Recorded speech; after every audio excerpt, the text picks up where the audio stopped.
Ó, pergunta 4 vem da Lidu. Nossa, aí é. Volta lá. Aí é complicado, hein?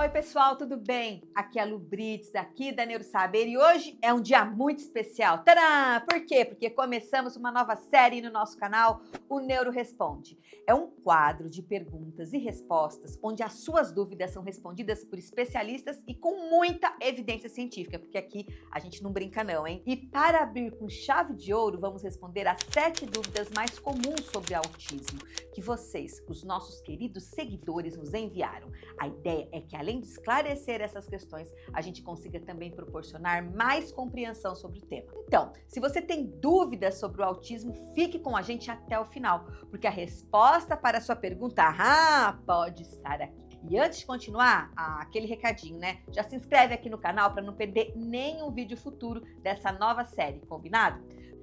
Bom, a primeira pergunta de hoje vem da Neia, que fala o seguinte: como o diagnóstico precoce do TEA pode influenciar o desenvolvimento social e cognitivo? É muito importante porque o autismo, ele é um transtorno do neurodesenvolvimento. Então, esses transtornos, eles acabam o quê? Os sinais deles acabam acontecendo justamente ali na primeira infância. E a gente sabe que a primeira infância é onde 95%, isso mesmo, 95% da nossa estrutura cerebral, ela é feita na primeira infância. Então, por isso, é muito importante que a gente faça o diagnóstico de forma precoce, porque nessa época nós temos mais neuroplasticidade para dar conta dos atrasos do desenvolvimento que o autismo, que o TDAH, que a deficiência intelectual, que todos os transtornos acabam acometendo. Então, diagnóstico precoce faz intervenção precoce e o quê?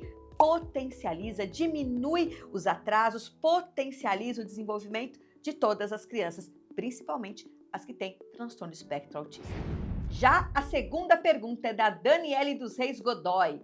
Eles, crianças com TEA, têm dificuldades para montar frases ou textos? Pois é, vou responder para você. O que a gente sabe? A gente sabe que o autismo, a gente tem que entender ele como um espectro. Então, para eu poder responder essa pergunta, eu preciso saber de outras coisas, como, por exemplo, quais as comorbidades que essa criança, ela apresenta.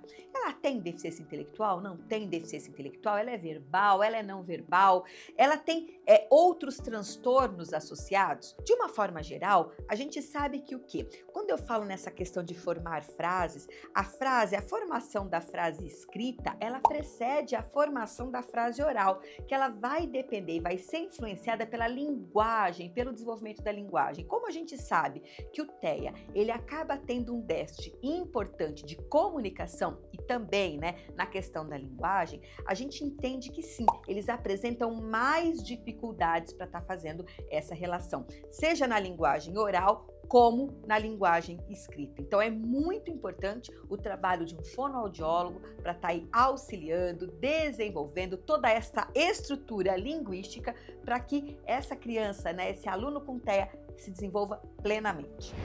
A pergunta 13 é super interessante, é da Teixeira Dani. O que ofertar para estudantes não verbais? Qual que é a resposta? Então, o que você tem que ofertar para um estudante, uma pessoa com autismo que seja não verbal? Ótimo. Sabe o quê? Comunicação, você tem que garantir a comunicação. Enquanto muitos buscam, né, a parte da linguagem oral, a gente tem que começar a trabalhar primeiro a linguagem não verbal, né? Então todo mundo fala, eu quero a linguagem verbal, mas a linguagem não verbal, por quê? Porque tem que estabelecer uma comunicação. Quantas pessoas que vocês conhecem que falam um monte de coisa, mas não conseguem se comunicar com aquilo que falam? Então é exatamente isso que a gente tem que garantir para um aluno não verbal. Porque quando a gente garante essa comunicação, a gente consegue garantir a reciprocidade, a gente consegue garantir a atenção compartilhada, áreas que estão em defasagem no caso dos alunos que têm, né, das crianças, das pessoas que têm autismo. A primeira coisa que a gente tem que fazer é estabelecer um sistema de comunicação. E vocês sabiam que quando a gente trabalha com comunicação aumentativa, alternativa, isso pode ser uma ponte importante para o desenvolvimento verbal da criança? Pois é, então é muito importante, mais do que garantir verbalização, garantir comunicação. Agora que a gente já esclareceu algumas dúvidas, queria saber de vocês. Já passaram por alguma situação onde essas dúvidas surgiram? Conta aqui pra gente nos comentários. A gente vai adorar saber sua experiência e poder discutir mais sobre isso com vocês. Pergunta 4 vem da Lidu. Nossa, aí é. Volta. Aí é complicado, hein? Nome da pessoa? Lia Dubai Costa. Lia. Vou falar só Lia, porque senão vai ficar complicado, tá? Bora. E vamos de volta para as perguntas. Pergunta 4 que vem da Lia. Qual profissional pode diagnosticar criança, jovem, adulto que tem TEA? Resposta importante essa. O profissional indicado, né, que vai estar fechando o diagnóstico é o médico, né, porque ele vai estar ali emitindo todo o laudo médico. Mas é importante a gente entender que esse diagnóstico, ele se faz a muitas mãos. Ele precisa, sim, de um bom relatório escolar, ele precisa, sim, de uma boa consulta ali, né, uma boa anamnese junto com a família, ele precisa, sim, de, às vezes, muitos relatórios complementares de fonoaudiólogos, psicólogos, psicopedagogos, enfim, de vários profissionais que vão estar fazendo o quê? Vão estar dando apoio para esse diagnóstico. É muito importante a gente entender, porque às vezes a gente acha assim, é o relatório médico, mas o relatório médico, no caso do autismo e dos outros transtornos do neurodesenvolvimento, precisa ser feito a muitas mãos para que esse relatório se sustente e auxilie, tá? Esse diagnóstico, ele auxilie no processo interventivo, terapêutico, educacional, inclusivo dessa criança.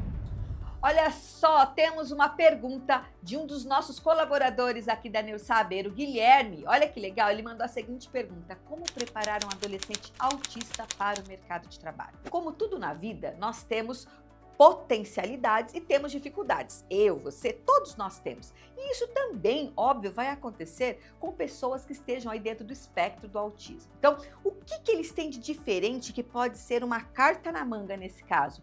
O hiperfoco ou o que eles têm de interesse.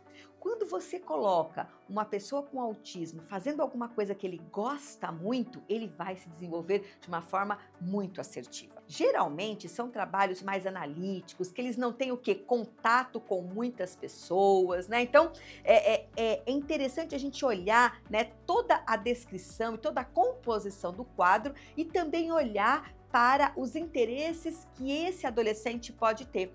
O que faz desses adolescentes futuros aí, né, dentro desse mercado de trabalho, serem extremamente produtivos, assertivos e de uma forma muito funcional. Utilizar esse interesse restrito como fonte de hiperfoco para uma boa produtividade e um ótimo trabalho. E a penúltima pergunta de hoje é da Vânia.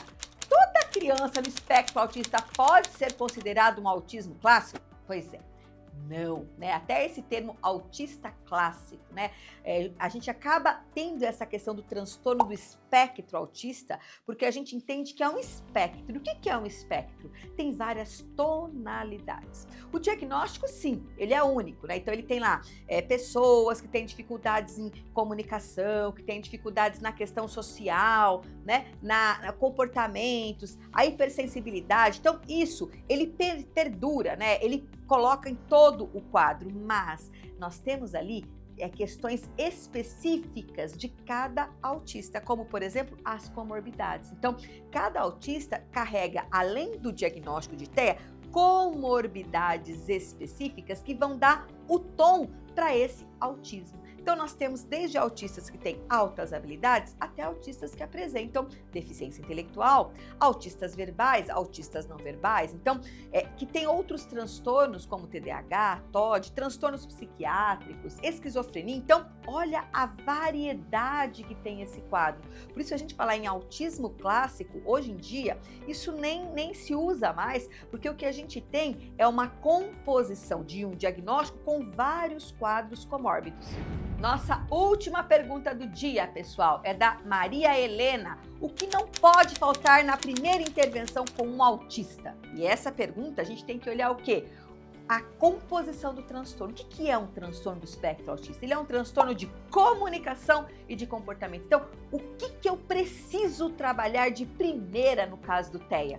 A comunicação. Porque quando eu garanto essa comunicação, e olha que isso está na raiz do transtorno, porque a comunicação faz parte do processo de cognição social. Então, olha só que importante isso. Então, quando eu estabeleço um nível de comunicação, eu estou estimulando e trabalhando as habilidades deficitárias da cognição social.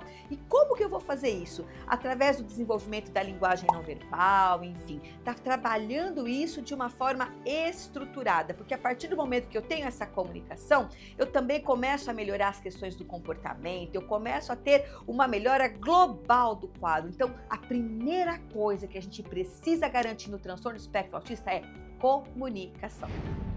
Então é isso, pessoal. Essas foram as 7 dúvidas sobre autismo que vocês nos enviaram. E se você curtiu esse vídeo, não esquece de deixar o seu like, se inscrever no canal e o melhor, ativar esse sininho maravilhoso para receber sempre as atualizações desse novo quadro de vídeos aqui da Neuro Saber. E claro, se tiver mais dúvidas, deixe nos comentários que vamos adorar responder.